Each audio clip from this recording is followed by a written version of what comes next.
그 계약서에 도장 찍은 게 너잖아. 증거라도 있어서 그런 소리 해? 제가 모든 걸. 최명석 회장의 차가운 목소리가 기자회견장을 얼어붙게 만들었습니다. 수십 개의 카메라가 저를 향해 있었고 기자들의 시선이 칼날처럼 날카로웠어요. 저는 마이크 앞에서 입을 벌렸지만 아무 소리도 나오지 않았습니다. 15년 전의 기억이 파편처럼 머릿속을 스쳤어요.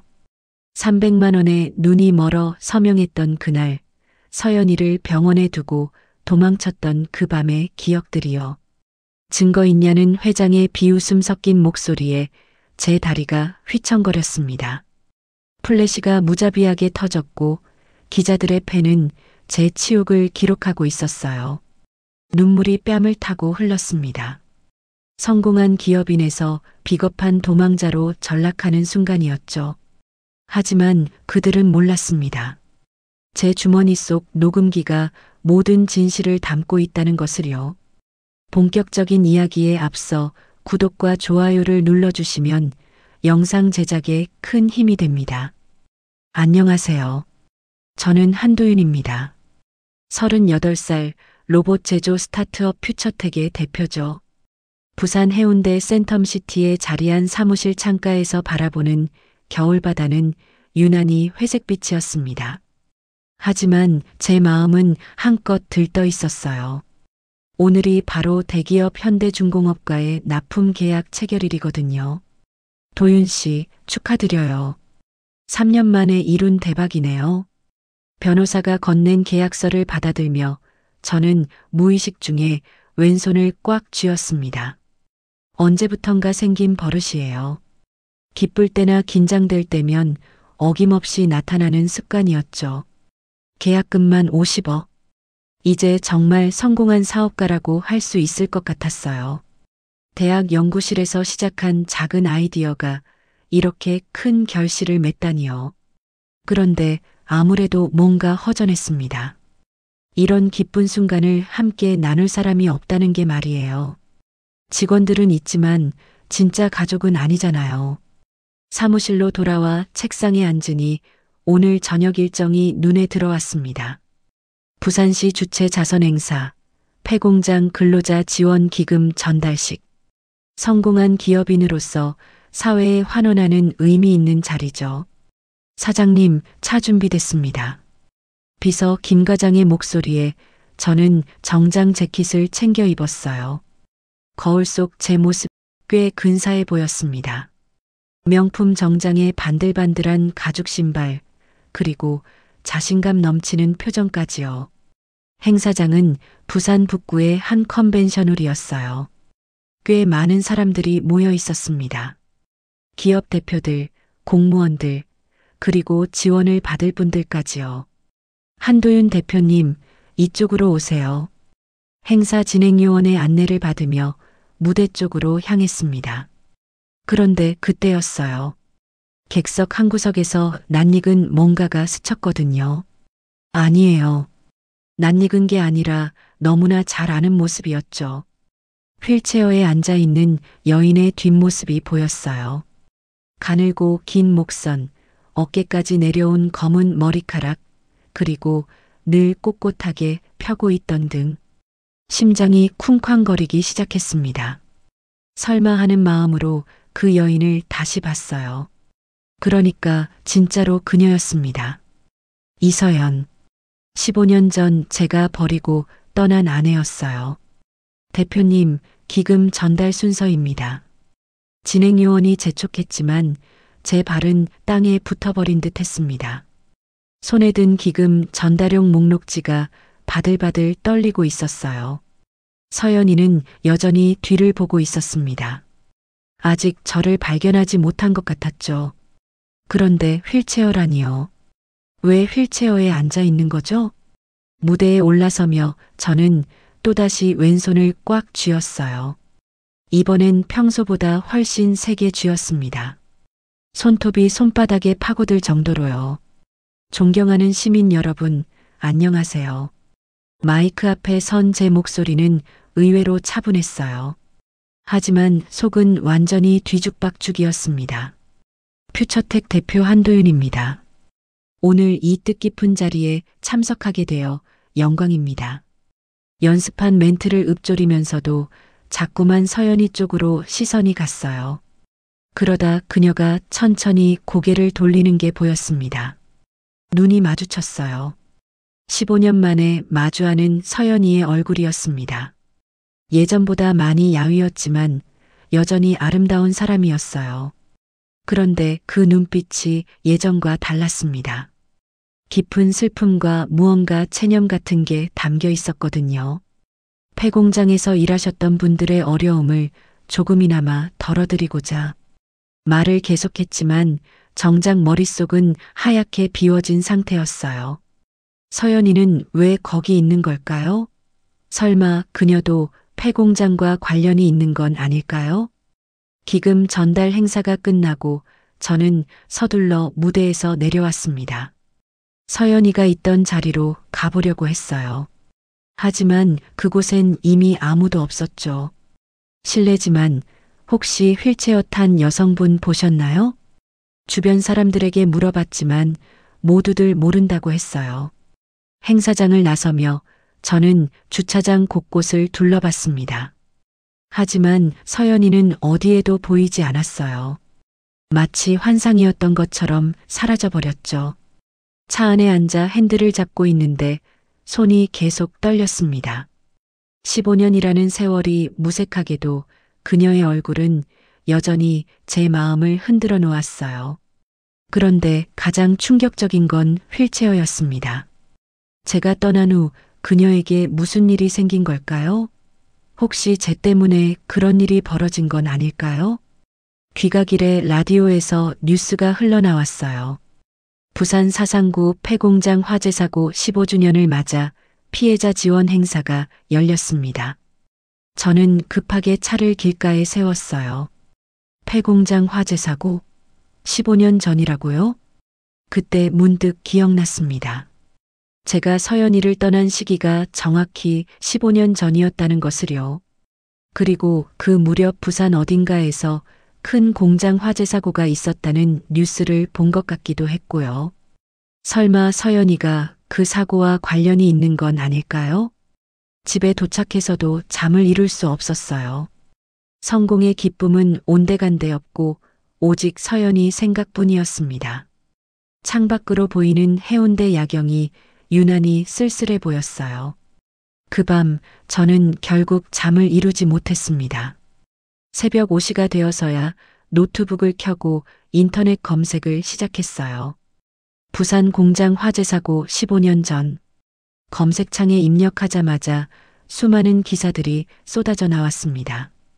그런데 보는 순간 온몸이 얼어붙었어요. 대성화학 공장 폭발 사고, 사망 12명, 실종 8명. 임산부 포함 다수 피해자 발생. 화재 원인 미상, 수사 진행 중. 날짜를 확인하니 정확히 15년 전 12월이었습니다. 제가 서연이를 떠난 바로 그 시기였죠. 손가락이 떨려서 마우스를 제대로 조작할 수가 없었어요. 그런데 더 충격적인 기사가 나왔습니다. 실종자 명단에 이서연 씨 포함. 아니에요. 이건 말이 안 돼요. 서연이가 공장 사고에 휘말렸다고요? 저는 분명히 그녀를 병원에 두고 떠났는데요. 그때 휴대폰이 울렸습니다. 비서 김 과장이었어요. 사장님, 죄송한데 급한 일이 생겼습니다. 아침 9시에 기자회견이 잡혔어요. 기자회견이요? 어제 자선행사 관련해서 지역 언론에서 인터뷰 요청이 들어왔습니다. 성공한 기업인의 사회 환원 스토리로 다루고 싶다고 하네요. 저는 당장 거절하고 싶었어요. 지금 그런 걸 할 기분이 아니었거든요. 하지만 이미 약속된 일이라고 하니 어쩔 수 없었죠. 알겠습니다. 준비하겠어요. 회사에 도착해서도 계속 인터넷 검색을 했습니다. 대성화학 공장 사고에 대한 자료를 더 찾아보려고 했어요. 그런데 이상하게도 자세한 정보는 별로 없었습니다. 그냥 간단한 기사들만 몇 개 있을 뿐이었어요. 오전 9시 회의실에서 기자회견이 시작됐습니다. 부산일보, KNN, KBS 부산 등 지역 언론사 기자 서너 명이 와 있었어요. 한도윤 대표님, 어제 자선행사에 참석하신 소감부터 말씀해 주세요. 네, 지역사회에 조금이나마 도움이 될 수 있어서 뜻깊었습니다. 기계적으로 답변을 했지만 머릿속은 온통 서연이 생각뿐이었어요. 특별히 폐공장 근로자 지원에 관심을 가지신 이유가 있나요? 이 질문에 순간 말문이 막혔습니다. 어떻게 대답해야 할지 모르겠더라고요. 아무래도 제조업 종사자로서 공감하는 부분이 있었습니다. 혹시 15년 전 대성화학공장 폭발 사고에 대해 알고 계신가요? 기자의 갑작스러운 질문에 제 얼굴이 하얗게 질렸습니다. 왜 갑자기 그 사고 이야기를 하는 거죠? 잘 모르겠는데요. 사실 어제 행사에 그 사고 피해자분들이 다수 참석하셨거든요. 혹시 눈에 띄는 분이 계셨나요? 또다시 서연이가 떠올랐어요. 휠체어에 앉아있던 그녀의 모습이 선명하게 기억났습니다. 특별히 기억나는 분은 없었습니다. 거짓말이었어요. 하지만 지금 서연이 이야기를 할 수는 없었거든요. 기자회견이 끝나고 기자들이 돌아간 후 저는 혼자 회의실에 남아 있었습니다. 왜 기자가 그런 질문을 했을까요? 뭔가 의도가 있는 것 같았어요. 점심시간에 저는 다시 인터넷 검색을 했습니다. 이번에는 좀 더 구체적으로 이서연 대성화학 공장이라고 입력했어요. 그런데 이상한 기사 하나가 눈에 띄었습니다. 작년에 올라온 지역신문 기사였어요. 대성화학 사고 피해자 이서연 씨, 의족 보행 재활 성공. 의족이라고요? 저는 기사를 클릭했습니다. 15년 전 대성화학 공장 폭발 사고로 양다리를 잃었던 이서연 씨가 재활치료 끝에 의족 보행에 성공했다고 밝혔다. 이 씨는 사고 당시 임신 중이었으나 조산으로 아이를 잃은 후 15년간 휠체어 생활을 해왔다. 읽는 순간 숨이 막혔습니다. 양다리를 잃었다고요? 그리고 아이까지요? 사진도 있었어요. 의족을 착용하고 재활운동을 하는 여성의 뒷모습이었습니다. 얼굴은 보이지 않았지만 체형이나 머리카락이 서연이와 비슷해 보였어요. 그런데 더 충격적인 건 따로 있었습니다. 기사 마지막 부분에 이런 내용이 있었거든요. 이 씨는 사고 당시 남편이 가출한 상태여서 홀로 병원 생활을 해야 했다고 전해진다. 가출한 남편이라니요. 그건 저를 말하는 거잖아요. 저는 급히 휴대폰을 꺼내 서연이 이름으로 다시 검색했습니다. 그러자 몇 개의 기사가 더 나왔어요. 모두 대성화학 사고 관련 내용들이었죠. 폭발 당시 임산부였던 이 씨는 잔해에 깔려 양다리 절단 수술을 받았다. 남편의 행방불명으로 홀로 치료비를 감당해야 했던 이 씨. 15년간 각종 후유증과 싸워온 피해자. 읽을수록 가슴이 미어졌습니다. 제가 떠난 후 서연이에게 이런 일이 벌어졌다니요. 그런데 한 가지 이해가 안 가는 게 있었어요. 서연이가 왜 공장에 있었을까요? 저는 분명히 그녀를 병원에 두고 떠났는데 말이에요. 오후 3시쯤 김 과장이 급하게 들어왔습니다. 사장님, 큰일 났습니다. 무슨 일이에요? 아침에 기자회견 했잖아요. 그 기사가 인터넷에 올라왔는데 댓글이 난리예요. 노트북 화면을 보여주는데 정말 충격적이었어요. 한도윤이 그 한도윤 맞나? 15년 전에 임신한 아내 버리고 도망간 놈. 아내가 사고로 다리 잃었는데도 나타나지 않았다는 그 사람. 이제 와서 자선사업이라고? 댓글들이 수백 개씩 달려 있었어요. 모두 저를 비난하는 내용들이었죠. 이게 대체 어떻게 된 거예요? 김 과장도 당황한 표정이었어요. 모르겠습니다. 누군가 정보를 흘린 것 같은데요. 그때 휴대폰이 울렸습니다. 모르는 번호였어요.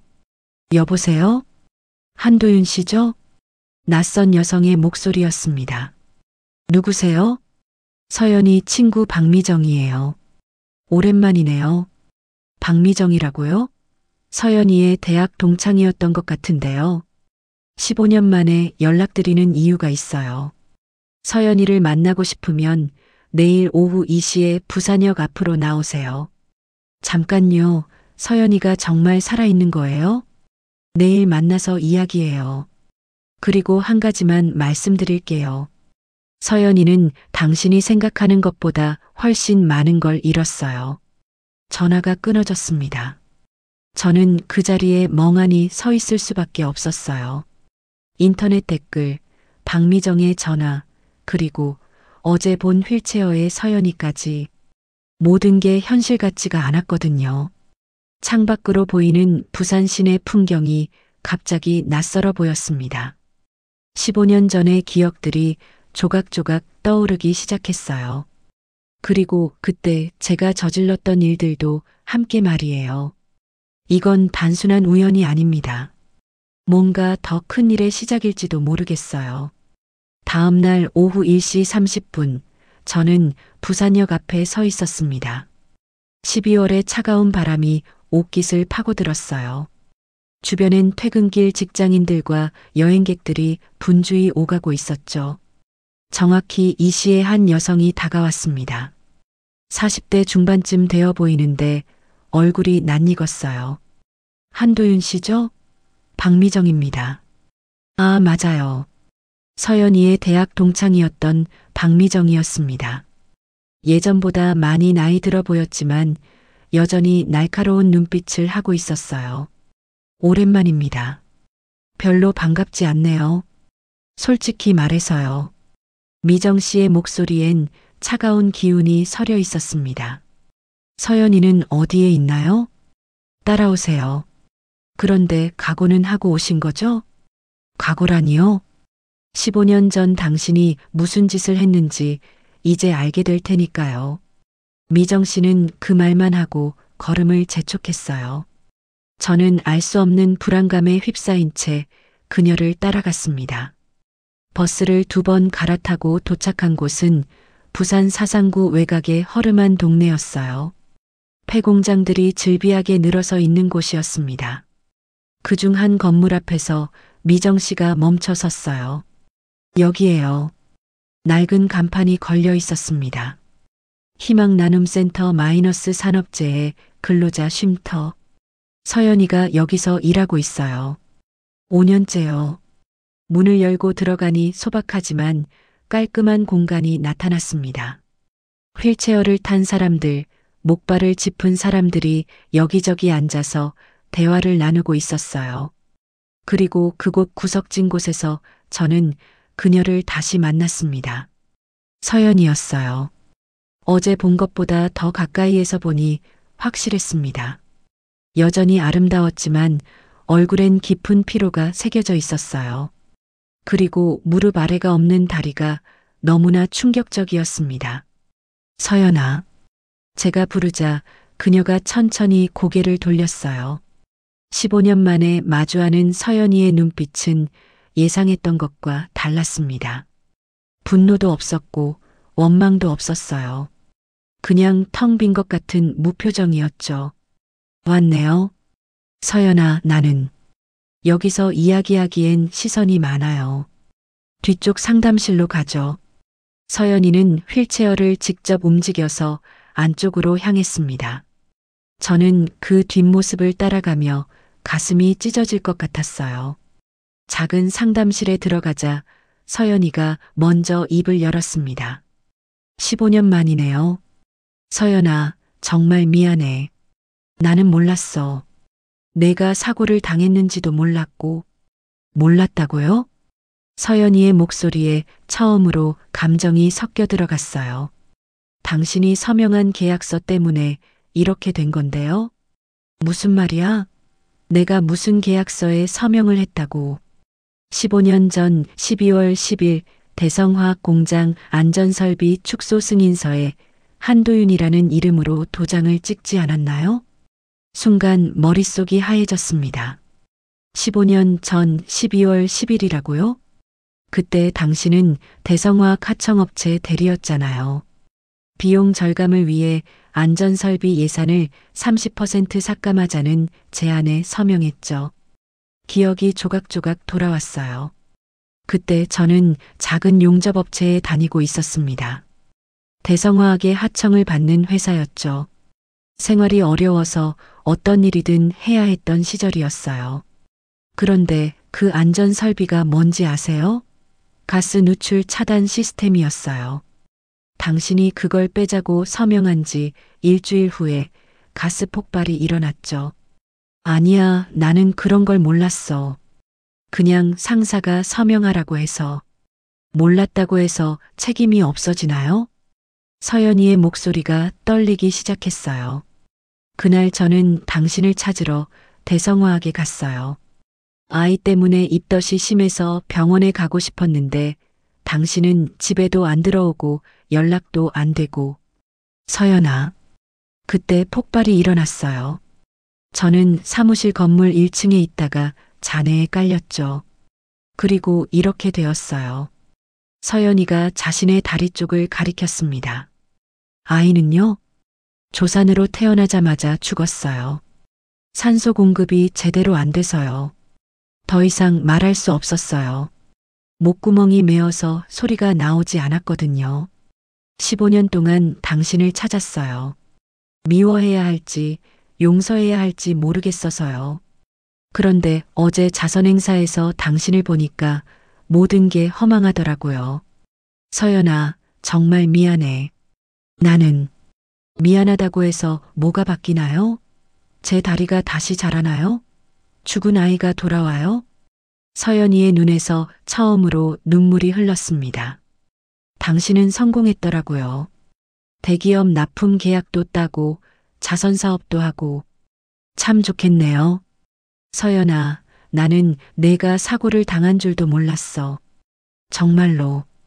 그렇게 말씀하시면서 지금까지 한 번도 찾지 않으셨잖아요. 15년 동안요. 할 말이 없었어요. 서연이 말이 맞았거든요. 저는 떠난 후 단 한 번도 그녀를 찾지 않았어요. 새로운 삶을 시작하느라 바빠서 옛일은 잊고 싶었던 거죠.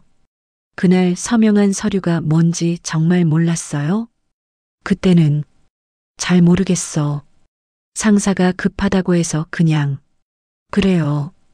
당신은 몰랐겠죠. 하지만 그 몰랐다는 것 때문에 12명이 죽고 8명이 실종됐어요.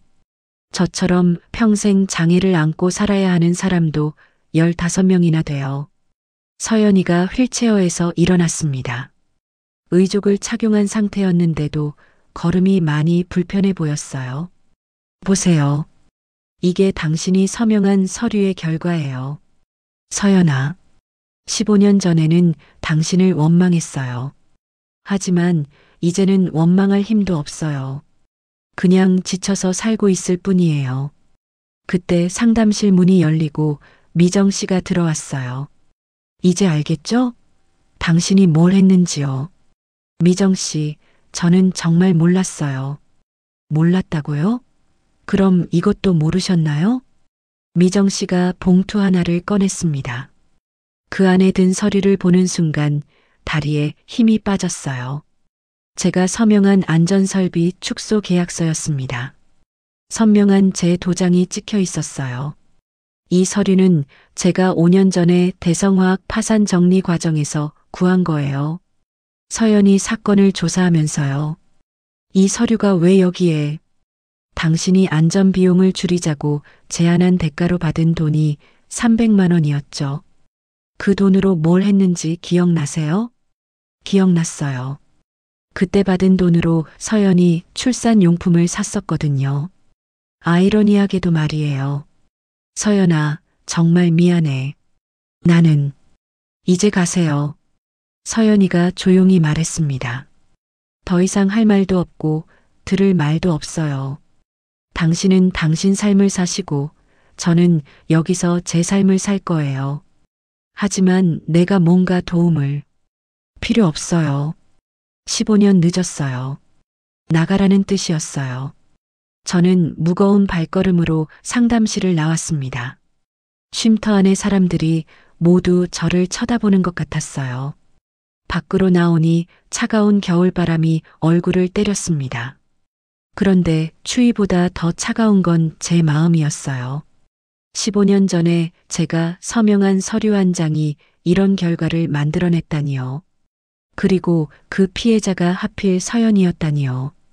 택시를 타고 돌아오는 길에 저는 계속 울었습니다. 15년 만에 처음으로 정말 후회스러웠어요.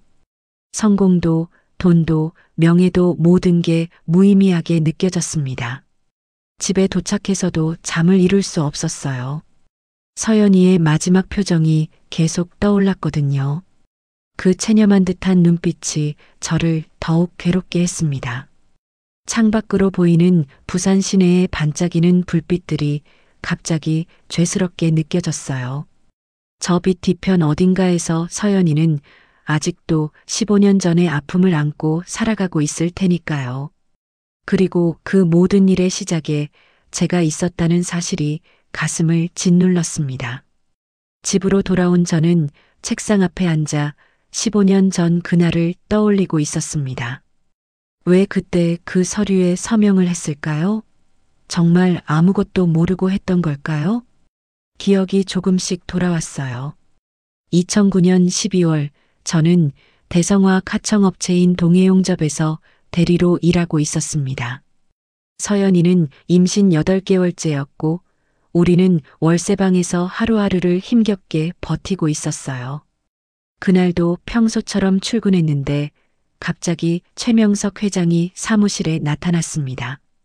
최명석, 동해용접의 실질적 운영자이자 대성화학의 외청 담당 이사였어요. 60대 중반의 냉정한 사업가였죠. 저에겐 하늘 같은 존재였습니다. 한대리, 잠깐 와봐. 그날 회장실로 불려간 저는 책상 위에 놓인 서류를 봤습니다. 안전설비 점검 승인서. 이거 서명하면 돼. 이게 뭔가요? 대성화학 쪽에서 안전점검 마무리하자고 해서 형식적인 거야. 그때 저는 의심하지 않았어요. 최 회장이 시키는 일이었고 평소에도 그런 서류 처리는 흔한 일이었거든요.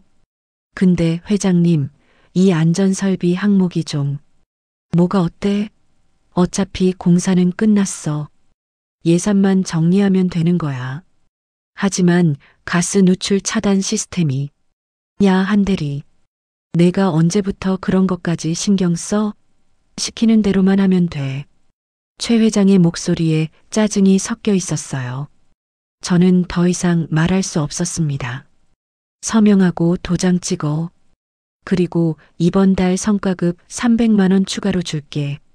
300만 원이라고요? 당시 제 월급이 180만 원이었는데 성과급이 그 정도라니 정말 큰 돈이었어요. 서연이 출산 준비비로 딱 필요한 금액이었죠. 감사합니다, 회장님. 저는 그렇게 서명을 했습니다. 단 한 번의 망설임도 없이 말이에요. 그런데 지금 생각해보니 그때 최 회장의 표정이 이상했었어요. 뭔가 급하게 처리하려는 것 같았거든요. 하지만 당시엔 그냥 넘어갔죠. 일주일 후 대성화학에서 폭발이 일어났습니다. 가스 누출 차단 시스템이 제대로 작동하지 않아서였어요. 바로 제가 서명한 서류에서 예산을 삭감한 그 시스템이었습니다. 그리고 그날 서연이가 저를 찾으러 공장에 갔다가 사고를 당했던 거예요.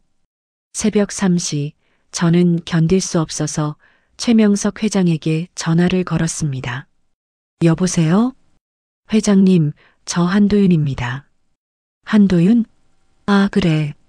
무슨 일이야, 이 새벽에? 15년 전 대성화학 사고 기억하시죠? 전화 너머로 잠시 침묵이 흘렀어요. 뭔 소리야? 그게 지금 뭐가 중요해? 제가 서명한 서류 때문에 사람들이 다쳤어요. 죽기도 하고요. 야, 한도윤. 지금 뭔 소리 하는 거야? 내가 성공했다고 과거 일 들추려고? 아니에요. 그때 제가 서명한 안전설비 관련 서류 때문에. 그건 이미 끝난 일이야. 당시에 법적 처리도 다 끝났고, 하지만 회장님이 저한테 그냥 서명하라고. 뭐라고? 야, 한도윤. 정신 차려. 누가 내게 강요했어? 내가 알아서 서명한 거잖아. 최명석 회장의 목소리가 차갑게 변했어요. 그때 내가 돈에 눈이 멀어서 제대로 확인도 안 하고 서명한 거지. 내가 언제 강요했다고? 회장님, 그때 분명히 증거라도 있어? 녹음이라도 해놨어? 15년 전 일을 누가 믿겠어? 할 말이 없었어요. 정말로 증거는 아무것도 없었거든요. 한도윤, 내가 지금 잘 나간다고 해서 과거 일로 나를 엮으려고 하지 마. 그때 일은 내 책임이야. 내가 욕심부려서 벌어진 일이라고. 그게 아니에요. 회장님이 시키셔서. 야, 이 새끼야. 정말 웃기네. 15년 동안 잘 먹고 잘 살다가 이제 와서 책임 떠넘기려고 욕설까지 나왔어요. 하지만 저는 아무 말도 할 수 없었습니다. 내일부터 우리 회사와 거래 정리해. 퓨처텍이었나? 앞으로 우리 쪽 납품업체 명단에서 빼버릴 거야. 회장님, 그러시면 안 돼요. 저희 회사 직원들이. 그건 내가 알아서 해. 자업자득이지 뭐. 전화가 끊어졌습니다. 저는 그 자리에 주저앉았어요. 최명석 회장은 모든 책임을 저에게 떠넘기고 있었습니다. 15년 전에도 지금도 말이에요. 다음 날 오전 회사에서 충격적인 소식을 들었습니다. 사장님, 큰일 났어요. 김 과장이 급하게 들어와서 말했어요. 동해산업그룹에서 저희와의 모든 계약을 파기한다고 통보했습니다. 동해산업그룹은 최명석 회장이 운영하는 계열사였어요. 저희 매출의 30%를 차지하는 큰 거래처였죠. 이유가 뭐래요? 신뢰도 문제라고 하는데 구체적인 이유는 안 알려주네요.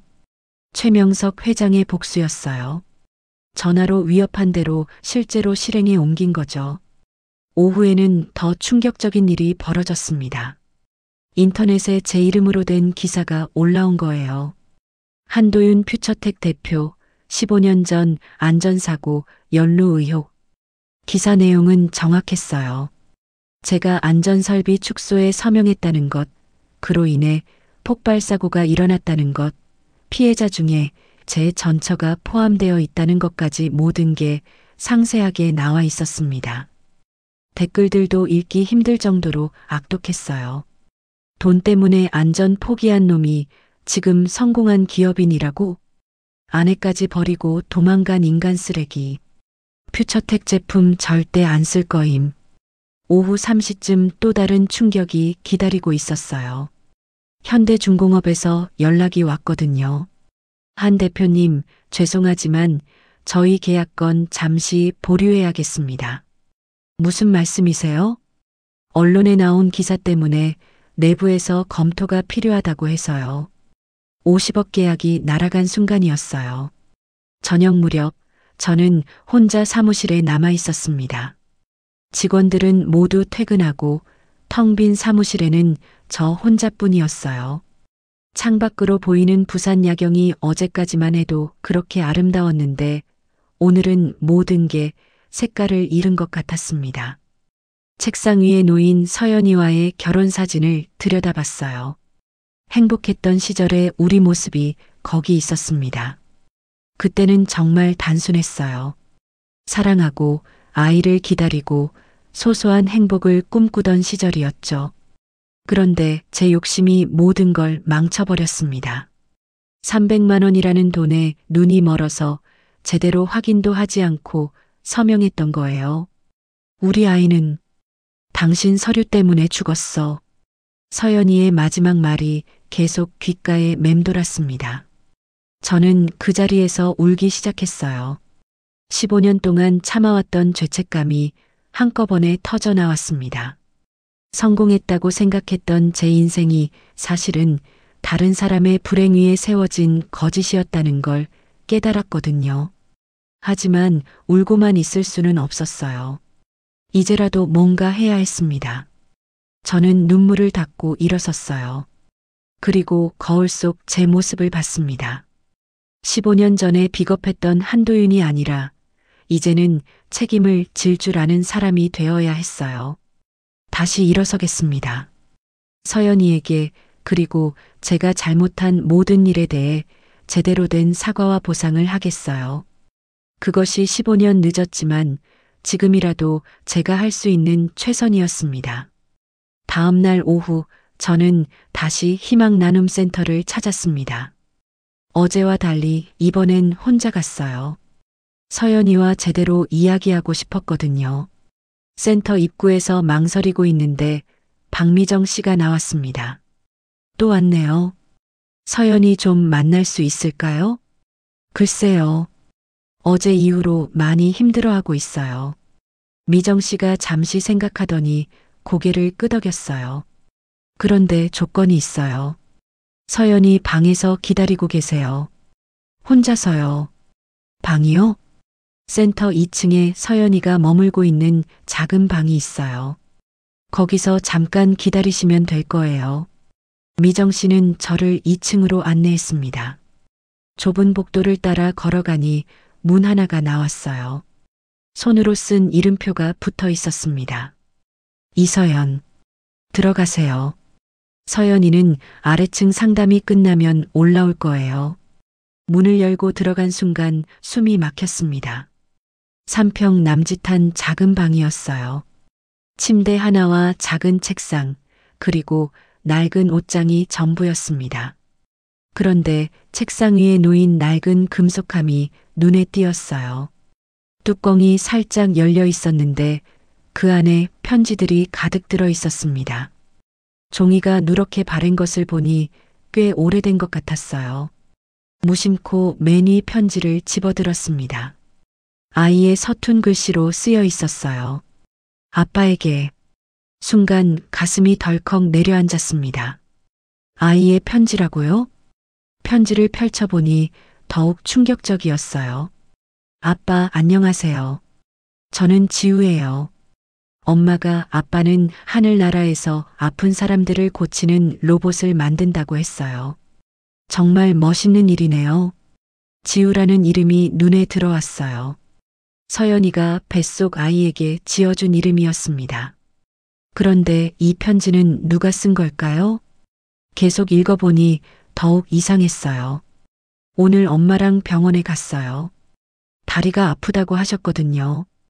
의사 선생님이 엄마는 정말 강한 분이라고 했어요. 아빠도 그렇게 생각하시죠? 다른 편지들도 들춰봤습니다. 모두 비슷한 내용이었어요. 아빠에 대한 그리움, 엄마에 대한 걱정, 그리고 일상적인 이야기들이 아이의 시선에서 쓰여 있었죠. 그런데 이상한 점이 있었어요. 편지의 필체가 모두 같았거든요.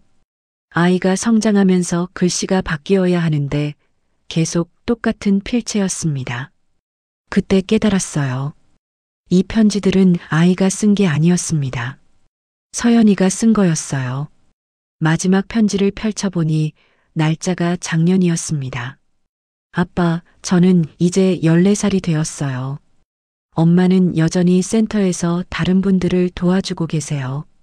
가끔 많이 힘들어 보이지만 그래도 웃으려고 노력하시거든요. 아빠가 돌아오시면 엄마가 많이 기뻐하실 것 같아요. 손이 떨렸어요. 서연이가 15년 동안 죽은 아이의 이름으로 편지를 써온 거였습니다. 저에게 보내려던 편지들이었을까요?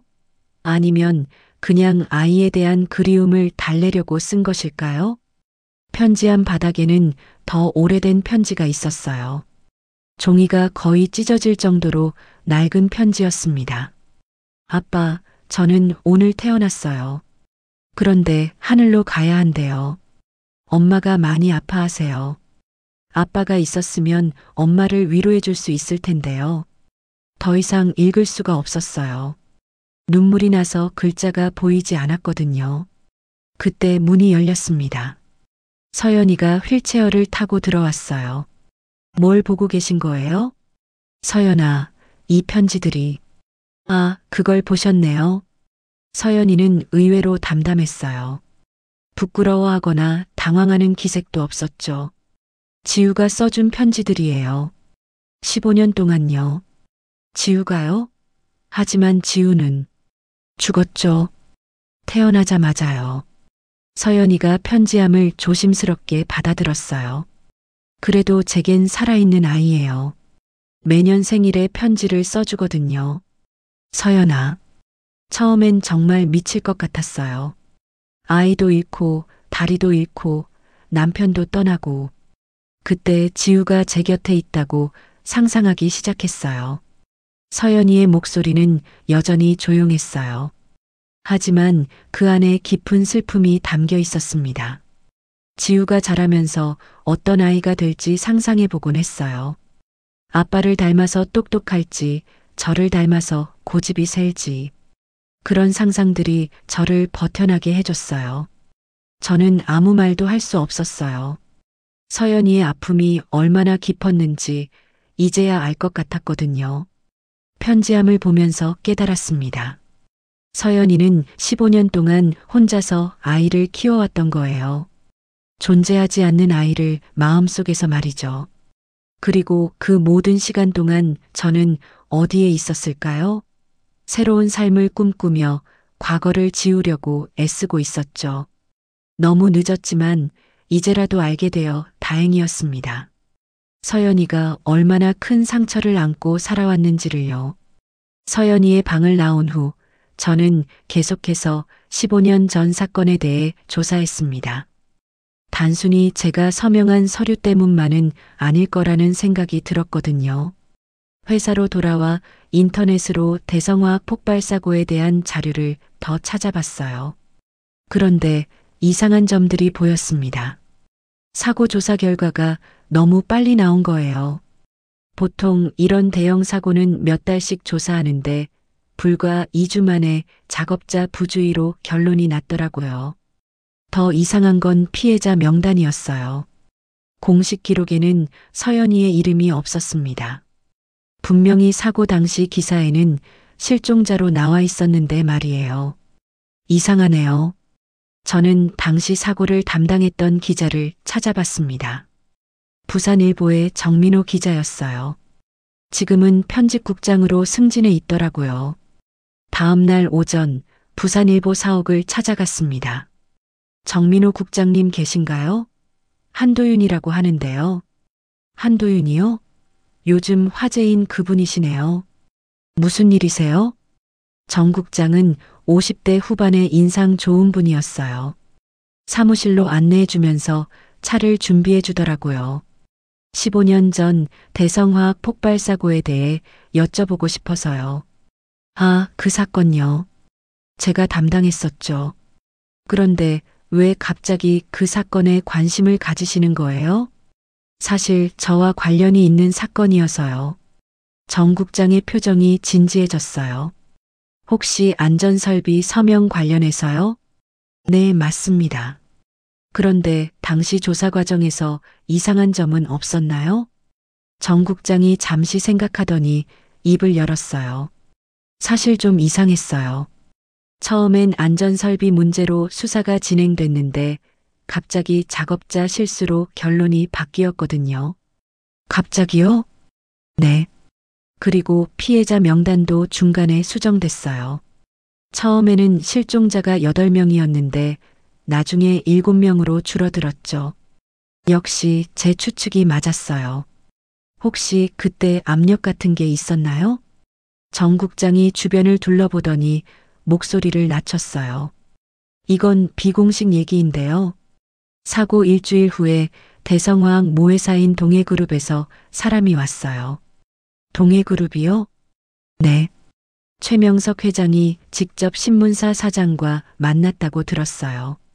그 다음부터 기사 톤이 완전히 바뀌었죠. 최명석이라는 이름이 또 나왔어요. 어떻게 이 모든 일에 최 회장이 연결되어 있는 걸까요? 혹시 당시 자료가 남아 있나요? 글쎄요.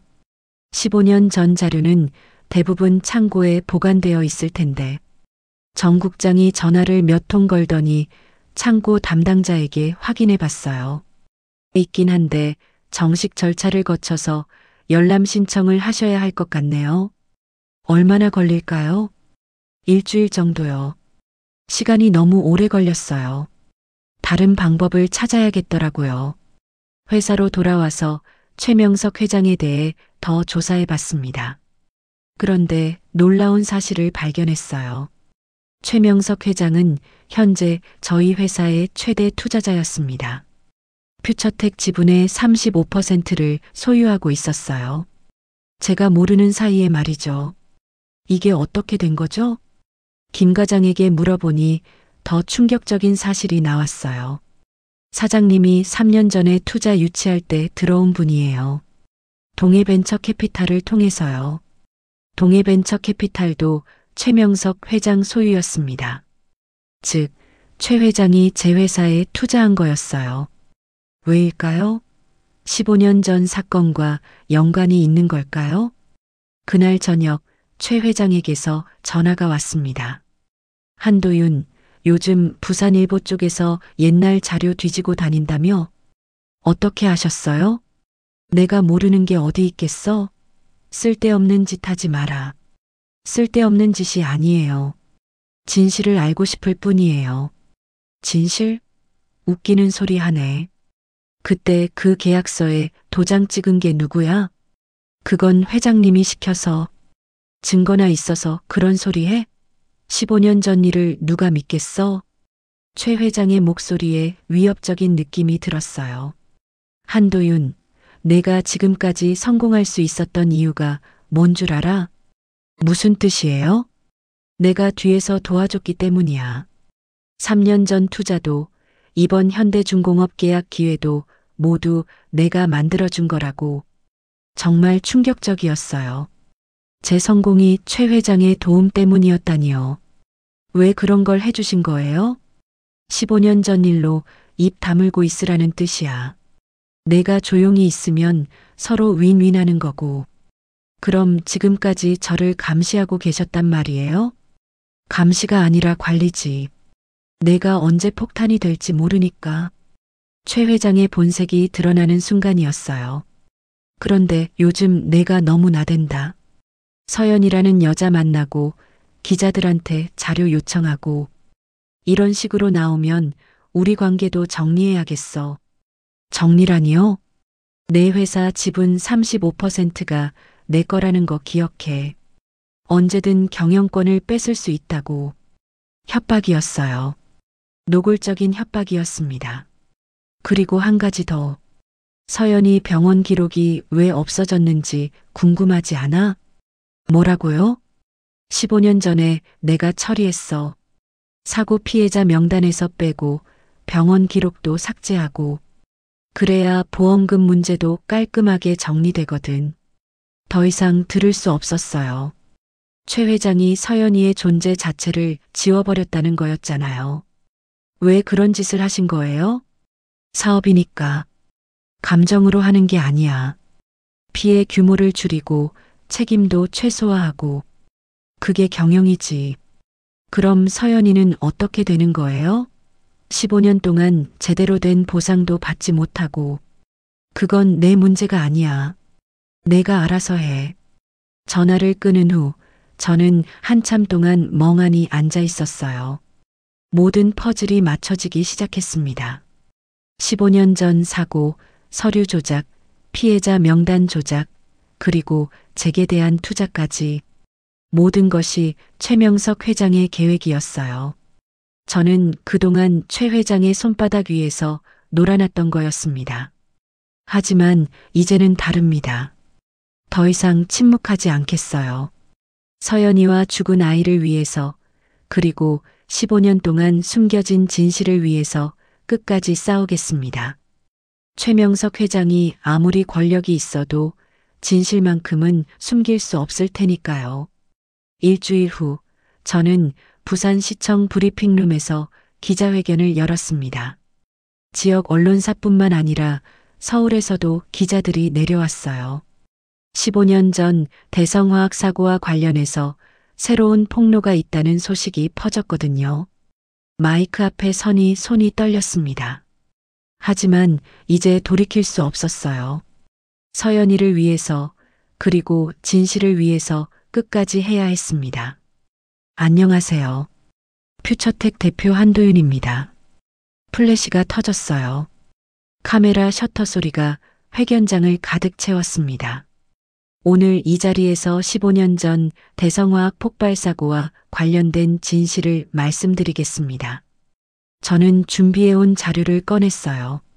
최명석 회장과의 통화 녹음, 당시 서류들, 그리고 정민호 국장이 찾아준 미공개 자료들이었습니다. 15년 전 저는 안전설비 축소 계약서에 서명했습니다. 그것이 사고의 직접적인 원인이 되었죠. 기자들이 웅성거리기 시작했어요.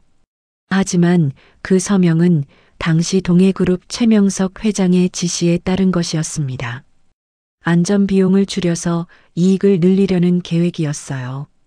구체적인 증거가 있습니까? 한 기자가 질문했어요. 네, 있습니다. 저는 녹음 파일을 재생했습니다. 최 회장이 서류 조작과 피해자 명단 삭제에 대해 말하는 내용이 생생하게 들렸어요. 이게 최명석 회장과의 통화 내용입니다. 사고 은폐와 피해자 기록 삭제를 직접 시인하고 있죠. 회견장이 술렁거렸어요. 기자들은 받아쓰기에 바빴고 카메라는 계속해서 플래시를 터뜨렸습니다. 특히 피해자 중 한 명인 이서연 씨의 경우 병원 기록과 신원이 의도적으로 삭제되어 15년간 제대로 된 보상을 받지 못했습니다. 그분과는 어떤 관계신가요? 제 전처입니다. 당시 임신 중이었는데 사고로 다리를 잃고 아이까지 잃었어요. 기자회견이 끝난 후 바로 검찰에 고발장을 제출했습니다. 최명석 회장과 관련된 모든 증거 자료를 함께 제출했어요. 그리고 그 다음 주 놀라운 일이 벌어졌습니다. 최명석 회장이 구속된 거예요. 업무상 과실치사, 증거인멸, 그리고 사고 은폐 혐의였습니다. 15년 만에 진실이 드러나는 순간이었죠. 하지만 저에게도 시련이 기다리고 있었어요. 퓨처텍 이사회에서 제 사임을 요구했거든요. 한 대표님, 회사 이미지를 생각해서 물러나 주시는 게 좋겠습니다. 이사회 의장이 말했어요. 물론 도의적으로는 옳은 일을 하셨지만 주주들이 불안해하고 있어요. 사실 예상했던 일이었어요. 진실을 말하는 대가로 제가 쌓아온 모든 것을 잃을 수도 있다는 걸 알고 있었거든요. 알겠습니다. 사임하겠어요. CEO 자리에서 물러나는 건 쉬운 결정이 아니었어요. 하지만 후회는 없었습니다. 15년 늦었지만 옳은 일을 했다는 생각이 들었거든요. 퇴임식 다음 날 저는 서연이를 찾아갔습니다. 들었어요. 회사에서 물러나셨다고요. 네, 그렇게 됐어요. 후회되지 않으세요? 전혀요. 오히려 속이 시원해요. 서연이는 의외로 편안한 표정이었어요. 그런데 앞으로 뭘 하실 거예요? 사실 제안이 하나 있어요. 저는 준비해온 사업 계획서를 꺼냈습니다. 재활기술센터를 만들려고 해요. 산업재해 피해자들을 위한 전문 재활 로봇을 개발하는 거죠. 재활 로봇이요? 네. 의족, 의수는 물론이고 재활 훈련을 도와주는 로봇까지 모든 걸 다룰 거예요. 서연이가 관심 있게 계획서를 들여다봤어요. 그런데 왜 저한테 얘기하세요? 같이 해주셨으면 해서요. 센터장으로요. 저를요? 네. 15년간 이곳에서 피해자들을 도우신 경험이 있잖아요. 그 경험이 필요해요. 서연이는 한참 생각하더니 고개를 저었어요. 제가 그런 큰일을 할 수 있을지 모르겠어요. 할 수 있어요. 그리고 이름도 정했어요. 이름이요? 서연재활기술센터예요. 서연이의 눈이 커졌어요. 제 이름을요? 네. 사람을 치료하는 기계는 있어도 마음을 치료하는 기계는 없으니까요. 서연 씨가 그 일을 해주셨으면 해요. 서연이의 눈에서 눈물이 흘렀습니다. 하지만 이번엔 슬픔의 눈물이 아니었어요. 생각해 볼게요. 일주일 후 서연이가 연락을 줬어요. 한 대표님, 센터 일 함께 하겠어요. 그렇게 서연재활기술센터가 시작됐습니다. 퇴직금과 회사 지분을 정리해서 마련한 자금으로 부산 사상구에 센터를 세웠어요. 희망나눔센터 바로 옆 건물이었죠. 개소식 날 많은 사람들이 찾아왔습니다. 산업재해 피해자들, 의료진, 그리고 언론사 기자들까지요. 서연재활기술센터는 단순히 기술을 제공하는 곳이 아닙니다. 개소식 인사말에서 저는 말했어요. 피해자들의 마음을 어루만지고 새로운 희망을 심어주는 곳이 될 거예요. 서연이도 인사말을 했습니다. 휠체어에서 일어나 의족으로 연단에 올라선 모습이 당당해 보였어요. 15년 전 사고로 모든 걸 잃었다고 생각했어요. 하지만 오늘 새로운 시작을 하게 됐네요. 서연이의 목소리는 떨렸지만 확신에 차 있었어요. 같은 아픔을 가진 분들께 조금이나마 도움이 되고 싶습니다. 박수가 터져 나왔어요. 저도 눈물이 나서 박수를 칠 수 없었습니다. 개소식이 끝나고 서연이와 함께 센터를 둘러봤어요. 최신 재활 장비들과 로봇들이 가득했습니다. 정말 꿈 같아요. 서연이가 말했어요. 15년 전엔 이런 날이 올 거라고 상상도 못했거든요. 저도 마찬가지예요.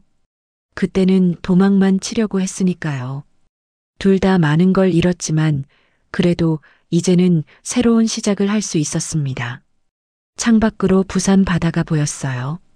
겨울 바다였지만 예전보다 따뜻해 보였습니다. 15년 만에 찾은 평안이었어요. 서연재활기술센터가 문을 연 지 6개월이 지났습니다. 그동안 많은 변화가 있었어요. 센터에는 매일 산업재해 피해자들이 찾아왔고 저희가 개발한 재활 로봇들이 그분들의 일상을 조금씩 바꿔나가고 있었습니다. 오늘은 특별한 날이었어요. 서연이를 위해 특별히 제작한 새로운 의족이 완성됐거든요. 기존 의족보다 훨씬 자연스럽게 걸을 수 있도록 설계한 최신형이었습니다. 정말 괜찮을까요? 서연이는 새 의족을 바라보며 불안해했어요. 15년 동안 휠체어에 의존해 살아왔는데 갑자기 걷는다는 게 쉽지 않았을 테니까요. 천천히 해봐요. 무리하지 말고요.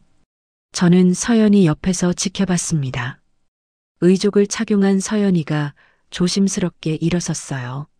첫 걸음은 많이 어색했습니다. 하지만 두 번째, 세 번째 걸음은 조금씩 자연스러워졌어요. 어때요? 생각보다 괜찮네요. 서연이의 얼굴에 미소가 번졌습니다. 15년 만에 자신의 다리로 걷는 기분이 어떨까요?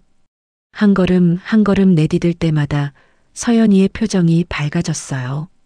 마치 어린아이가 처음 걷는 것을 배우는 것처럼 신기해했습니다. 그런데 갑자기 서연이가 중심을 잃고 넘어질 뻔했어요. 저는 얼른 달려가서 받쳐줬습니다. 괜찮아요? 네, 괜찮아요. 아직 익숙하지 않아서요. 그때 서연이의 신발끈이 풀어진 게 보였어요. 저는 자연스럽게 무릎을 꿇고 신발끈을 묶어줬습니다. 고마워요. 천만에요. 신발끈을 묶어주는 동안 15년 전이 생각났어요. 서연이가 임신했을 때 제가 늘 해주던 일이었거든요. 배가 불러서 신발을 신기 힘들어할 때마다 말이에요. 이제 당신이 만든 로봇이 나를 걷게 하네요. 서연이가 조용히 말했어요. 15년 전엔 상상도 못했을 일이에요. 저도 그랬어요. 그때는 서연이에게 상처만 주고 떠났는데 이제는 그녀가 다시 걸을 수 있도록 도울 수 있게 됐으니까요. 서연이는 다시 조심스럽게 걸음을 시작했어요. 센터 복도를 천천히 걸어가는 모습이 정말 아름다워 보였습니다. 재활실에 들어가니 벽면에 사진 한 장이 걸려 있었어요. 초음파 사진이었습니다. 15년 전 서연이 뱃속에 있던 지우의 마지막 사진이었죠. 이 사진을 여기에 걸어 놓았어요. 왜요?